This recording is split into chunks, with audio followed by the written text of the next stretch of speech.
There is a kind of girl who moves through life like a breeze, unobtrusive, agreeable, easy to be around, not because that's who she is at her core, but because she was shaped to be that way. She learned, without ever being told, that her safety depended on how little space she occupied. Carl Jung believed that identity is not something we inherit whole, but something we construct slowly, in tension with both the outer world and the inner one. And when the world around a child cannot hold her full emotional truth, she learns to trim herself down, to fit. The quiet ones are often not born that way. They become quiet because every time they tried to express discomfort, it unsettled the balance, because tension faded when they agreed, because smiles came quicker when they stayed small. These were not commands, they were calibrations. And the unconscious picks up on them long before language can name them. Jung's concept of the false self was not merely a mask. It was a psychological defense built to survive in an environment that could not tolerate the whole truth of the individual. The child becomes a mirror of what is accepted, what is rewarded, and in time she forgets that she was once more than a reflection. She is praised for being mature, calm, emotionally intelligent, but no one sees the transaction behind that praise. How much of her real self she had to bury to become so palatable. This isn't about repression in the usual sense. It's about fragmentation. The inner world splits. There is the part that feels and the part that edits, and slowly the editing becomes instinct. Her nervous system becomes an instrument of survival, constantly scanning, adjusting, smoothing. She doesn't stop feeling. She just stops expressing. What was once a choice becomes a reflex. What was once self-protection becomes self-erasure. The tragedy is that the world applauds this disappearance. They see balance, grace, cooperation, but what they're witnessing is someone who has turned her sensitivity inward, converting raw emotion into curated responses. They think it's strength. Often, it's just exhaustion wearing a smile. Jung warned that the shadow, those parts of us that are denied, rejected, or unseen, does not disappear. It waits. It gathers weight in the unconscious, and when a life is built entirely around pleasing, the shadow grows silently, waiting for a moment to be acknowledged. And until it is, she lives a kind of ghost life, present but not fully, heard but not truly known. She is everywhere, and yet missing from herself. To the outside world she functions. She listens well. She smiles on cue. She knows how to maintain the emotional tone of a room without ever being told what it is.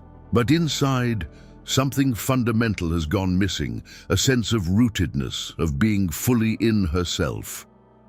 Carl Jung wrote that the greatest danger in life is not the loss of something external, but the loss of connection to the inner world, the self. Not the ego, which adapts and performs, but the deeper essence, the organizing principle of the psyche that seeks wholeness. When a girl learns to survive by abandoning fragments of herself to keep others comfortable, she doesn't just suppress emotion, she dismembers the self. This fragmentation doesn't happen all at once. It's not the result of overt trauma, but the consequence of countless tiny negotiations. A lowered voice here, a fake smile there, a need swallowed quietly, a boundary never even formed. Over time, these become structural, not choices, but architecture. She doesn't even know she's lost herself because what replaced her feels so natural.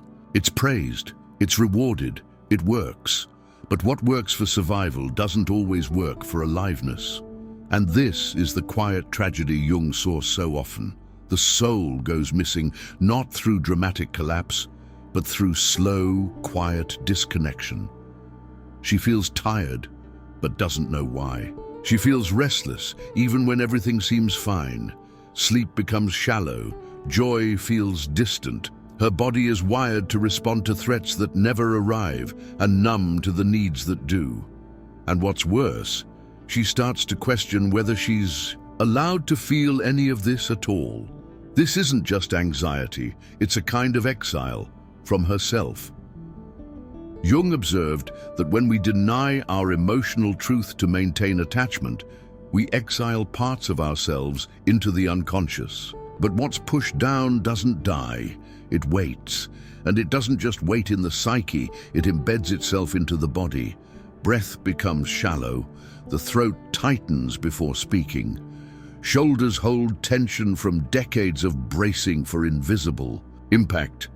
The body remembers everything the mind tries to rationalize, because survival doesn't happen in thought, it happens in the nervous system. This girl, now a woman, doesn't feel broken. She feels vaguely absent, as if she's walking through a version of life that was drafted by someone else.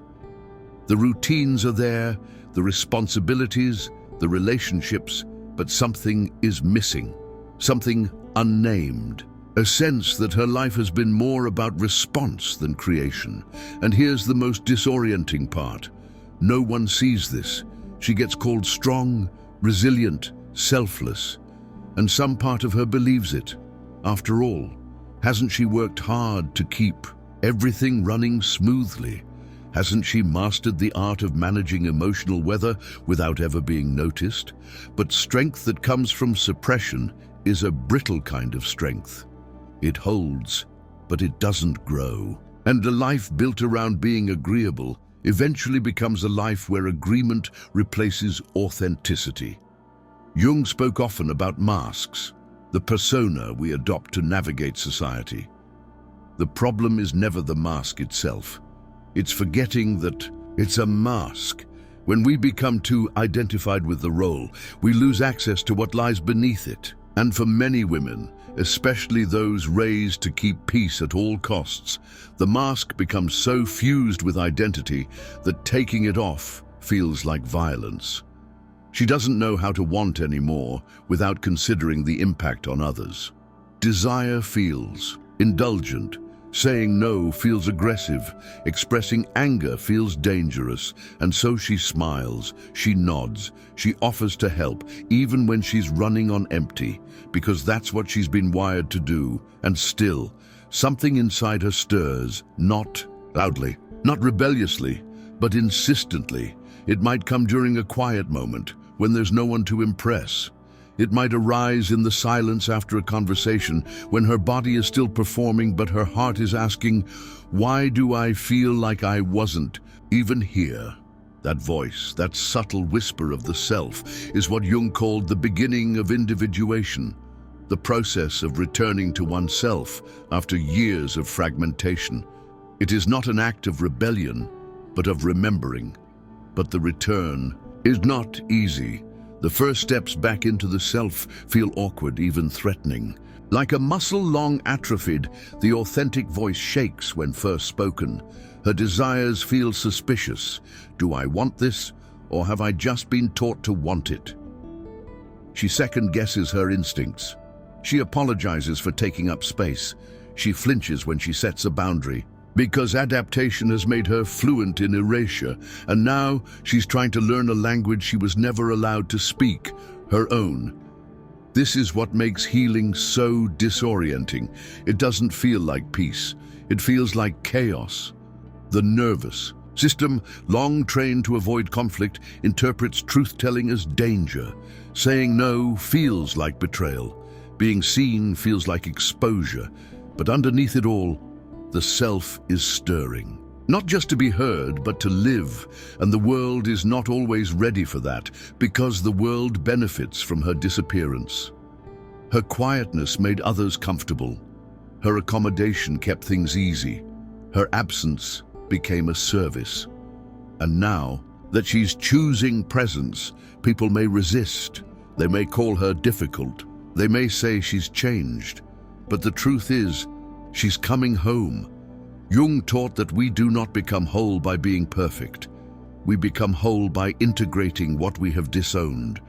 The anger, the grief, the frustration, the dreams, the voice, the desires. These are not flaws. They are fragments of the self waiting to be remembered. She was never too much. She was too compressed. The good daughter, the easy partner, the stable employee, these were roles, not realities. They were mirrors she learned to hold up for others. But mirrors don't reflect the soul. They only reflect back what others want to see.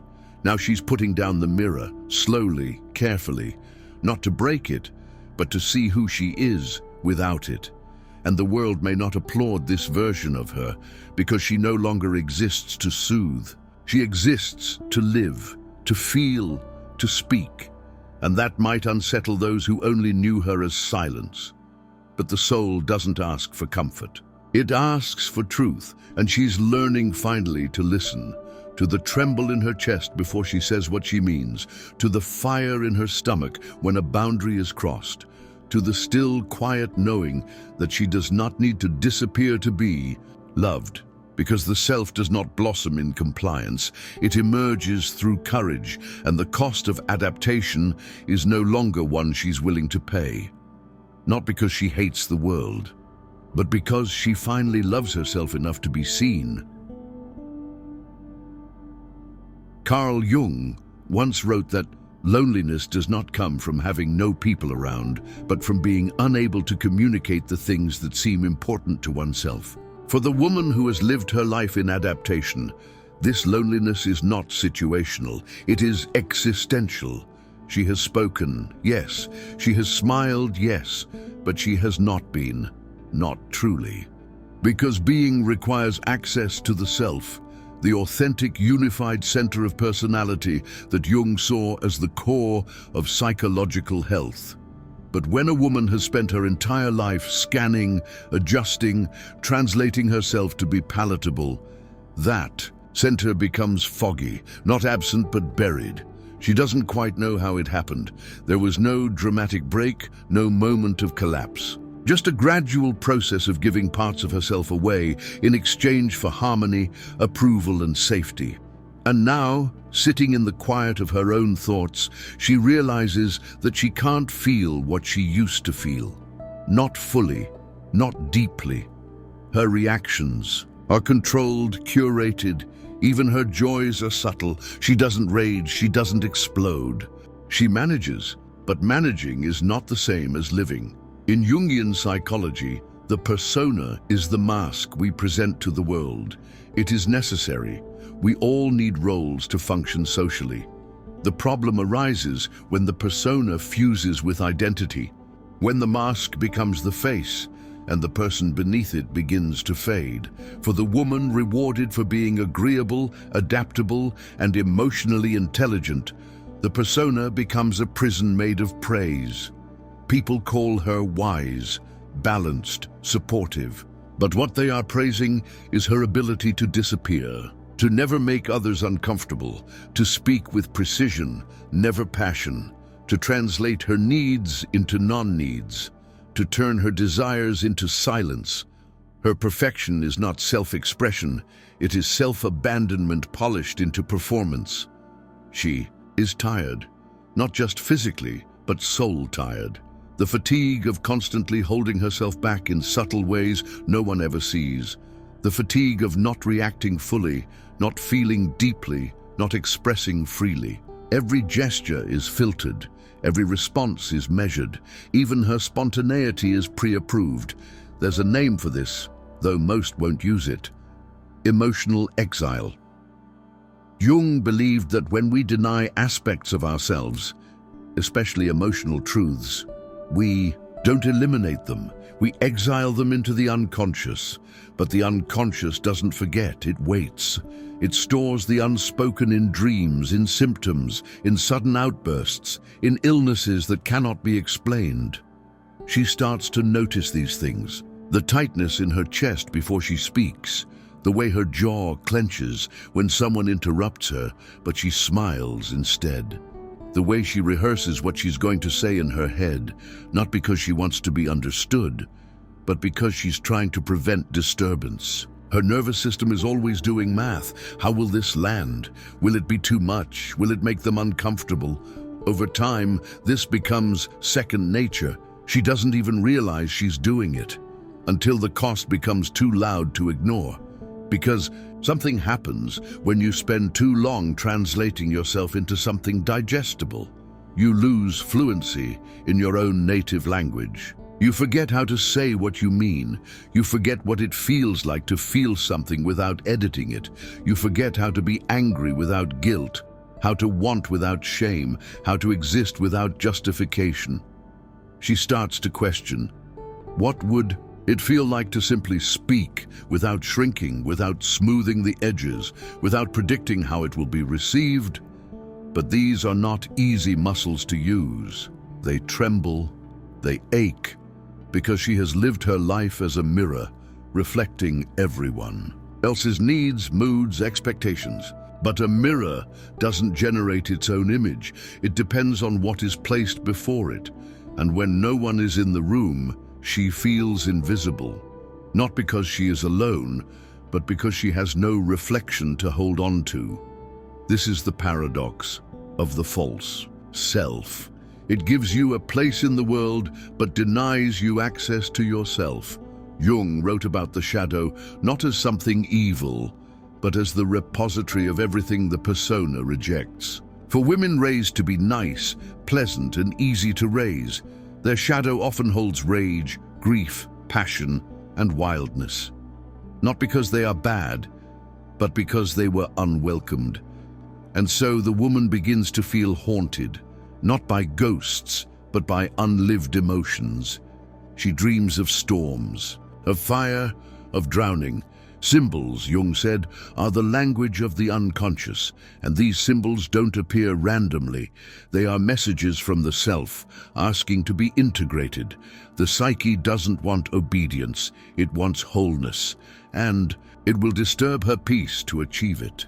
The process of individuation, Jung's term for the lifelong journey towards psychological wholeness, requires her to reclaim what she has buried. To go into the inner basement where all her discarded selves are stored. The outspoken girl, the angry girl, the girl who said no, the girl who wanted more. She must meet them, not with shame, but with reverence. But here's where it gets hard. These parts do not return politely. They do not wait to be invited. They rise in inconvenient moments, the tears that come too quickly, the frustration that simmers beneath a fake smile, the sudden urge to scream when someone calls her so mature. These are not regressions. They are ruptures, tiny revolutions in the psyche. The woman now waking up to herself begins to notice something she never saw before, her own absence in every chapter of her life. At school, she followed rules. At home, she was the calm one. In friendships, she gave more than she received. In love, she became what was needed. And everywhere she went, she was praised for her ability to keep things light. But lightness is not the same as freedom. She was easy to love because she was easy to manage, because she didn't take up space, because she never disrupted. And now she wonders, is ease really love? Jung taught that love, real love, requires vulnerability, conflict, confrontation. Not violence, but truth. And truth is not always smooth. It disrupts, it demands, it creates friction. She is learning that peace without authenticity is not peace, it's suppression. And she no longer wants to be applauded for her composure if it means living without depth. She wants to be seen, heard, felt in her full range, in her wildness, in her grief, in her brilliance. But this is not a return. It's a recreation, because the self she is building now is not the one she lost. It is the one that was never given permission to exist, and that is sacred. Carl Jung believed that the self is both the source and goal of psychological life. It calls us not to perfection, but to completeness. And completeness includes contradiction. It includes the parts that are not likable, the parts that disrupt, the parts that say, "This is who I am," even when no one claps. The woman begins to step into this, slowly, clumsily, but with conviction. She says no. She doesn't explain. She rests when she's tired. She leaves rooms that demand her silence. She lets herself be misunderstood, and it's terrifying, because the world she lived in was built on her being pleasing. And now that she's not, the world pushes back. People fall away, roles crumble, expectations shatter, but what remains is hers. The woman, once fluent in everyone else's language, is now learning her own. And it's not polished, it's not elegant, but it's real.